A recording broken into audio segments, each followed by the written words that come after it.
Hello, it's Shaun Brookhouse from Brookhouse Hypnotherapy. Thank you very much indeed for watching this little snippet of a video. Today I want to talk to you about how to choose an effective or competently trained hypnotherapist or hypnopsychotherapist. It never ceases to amaze me in the 22 years I've been in practice. So few people actually ask, "Excuse me, Shaun, are you qualified? How long have you been doing this? Are you registered anywhere? Is there a way that I can get redress if I'm not happy with the services that you provide?" Now, oftentimes, especially in this age of the internet, if you're savvy with a website, if you have a good designer, you can make the most ill-qualified individual look highly professional through using good ideas within internet marketing, SEO, etc. I'd like to offer you some suggestions as to how to actually look for a properly qualified hypnotherapist or a hypnopsychotherapist. First, always ask about the training that the person who you wish to see has had. Now, for a hypnotherapist, usually that will entail 450 hours of training, 120 of which have to be face-to-face hours, with the remaining 330 in terms of home study, distance learning, etc. I strongly recommend that you avoid anyone who has simply had a correspondence education as far as hypnosis is concerned.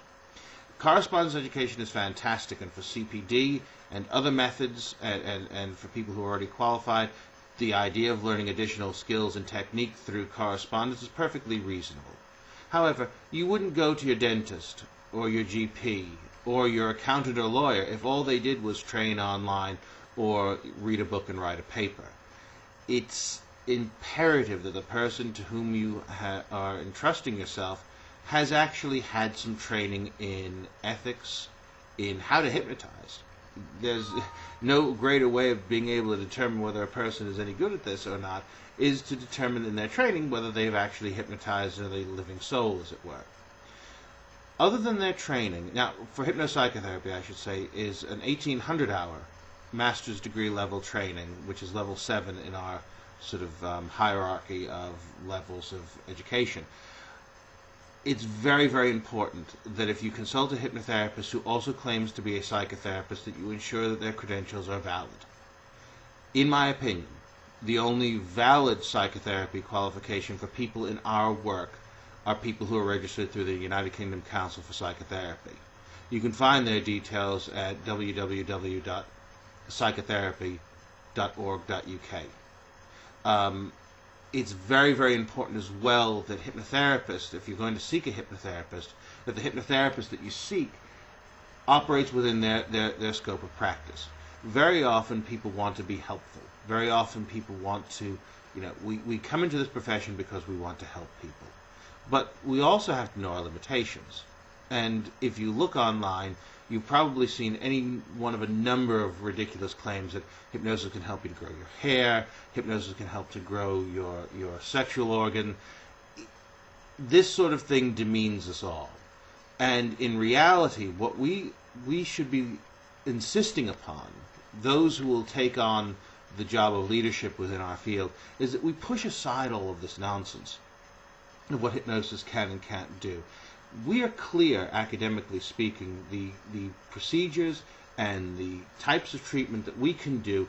There are several academic journals dedicated to hypnosis, and there's plenty out there, from behavioral modification to anxiety to stress management to pain control, etc., where there's plenty out there that a hypnotherapist can work with.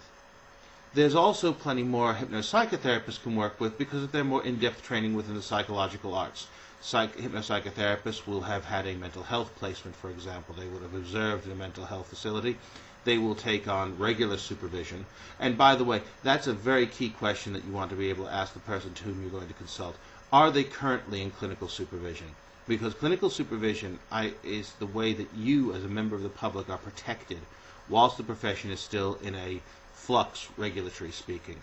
In other words, in December, 1st of December, the register for the Complementary and Natural Healthcare Council will open for hypnotherapists in voluntary self-regulation. Now, voluntary self-regulation is at least a step forward in our profession's evolution. However, good clinical supervision is a must for practitioners because it helps them to stay safe. It helps them, they take issues that you may bring to your sessions with them to discuss with a senior practitioner who can help them to find other ways around assisting you.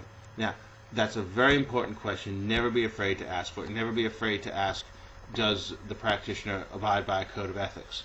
Do they have a copy of that code of ethics? Can you see it? Is there a complaints procedure that they can follow if they are somehow unhappy with you?